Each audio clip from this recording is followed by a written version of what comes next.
In the middle of the 1800s, when America was torn apart by the Civil War, a young woman named Clara Barton changed history forever.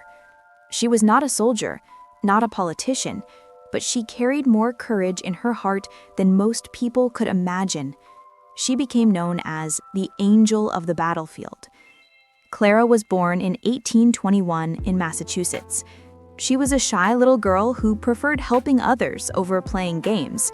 When her brother David fell from a roof and was badly injured, Clara was only 11 years old, but she nursed him day and night for 2 years.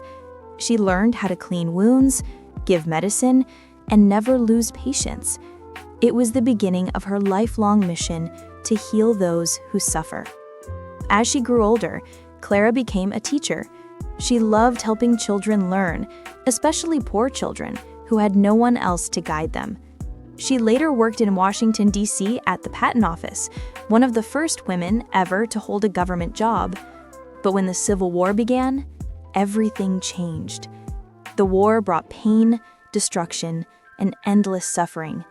Thousands of young soldiers were dying, not just from bullets, but from infection, hunger, and lack of care. Clara could not stand aside. She decided to help. But at that time, women were not allowed near battlefields. It was considered too dangerous, too improper for a lady. Yet Clara refused to listen to those rules. She gathered supplies, bandages, food, and medicines, going door to door asking people to donate. She filled wagons with what soldiers needed most and drove straight into the chaos of war. When she first arrived at the battlefield, soldiers could not believe their eyes.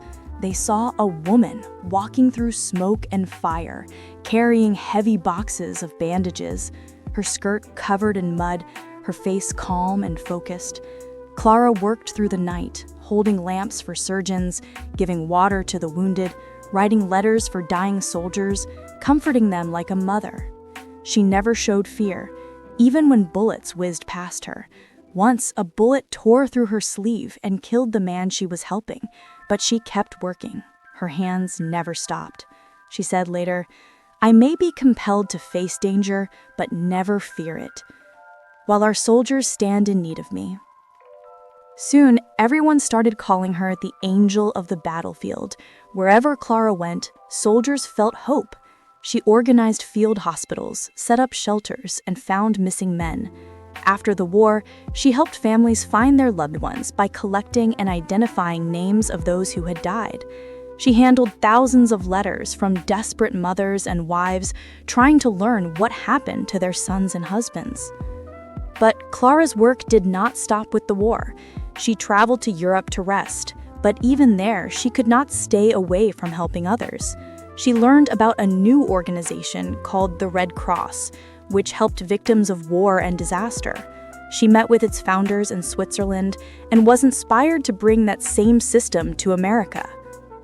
When she returned to the United States, she faced many challenges. People told her it would never work, that America did not need such an organization.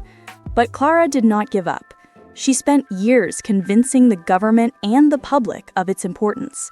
Finally, in 1881, she founded the American Red Cross. She became its first president. Under her leadership, the Red Cross did not only help soldiers, it helped victims of fires, floods, and hurricanes. Clara personally went to disaster sites, handing out food and blankets, organizing medical teams, and offering comfort. She believed that every life mattered, whether soldier or civilian, young or old, rich or poor. She was already in her 60s when most people would retire, yet Clara continued to travel by train and horseback to bring aid to people in need. She said, "I have an almost complete disregard of precedent and a faith in the possibility of something better. It's what kept her going year after year." Her kindness inspired thousands of volunteers across the country. She showed that one person's courage and compassion can start a movement that saves millions of lives. The Red Cross became a symbol of hope in times of disaster and war, and it all began with one woman who refused to watch others suffer while she could help. Clara Barton worked for the Red Cross for more than 2 decades. She finally retired at the age of 83, but even then, she kept teaching and speaking about humanity, courage, and service. She spent her last years in her home in Maryland, surrounded by memories of the lives she had touched. She passed away in 1912 at the age of 90, leaving behind a legacy that still lives today. Every time the Red Cross helps victims of floods, earthquakes, or war, Clara's spirit is there. Her life reminds us that bravery is not just in battlefields. It is in compassion. It is in service. It is in choosing to act when others stay silent. She was a woman far ahead of her time, a teacher, a nurse, a leader, and a symbol of kindness to the world.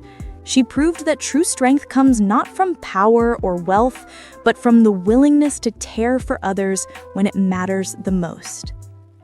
Even today, more than 100 years later, her story continues to inspire millions of people around the world. She showed that even in times of pain and chaos, one heart full of love can make all the difference. She was not born a hero, but she became one through her actions, through her sacrifice, and through her endless humanity. She was and always will be remembered as the angel of the battlefield.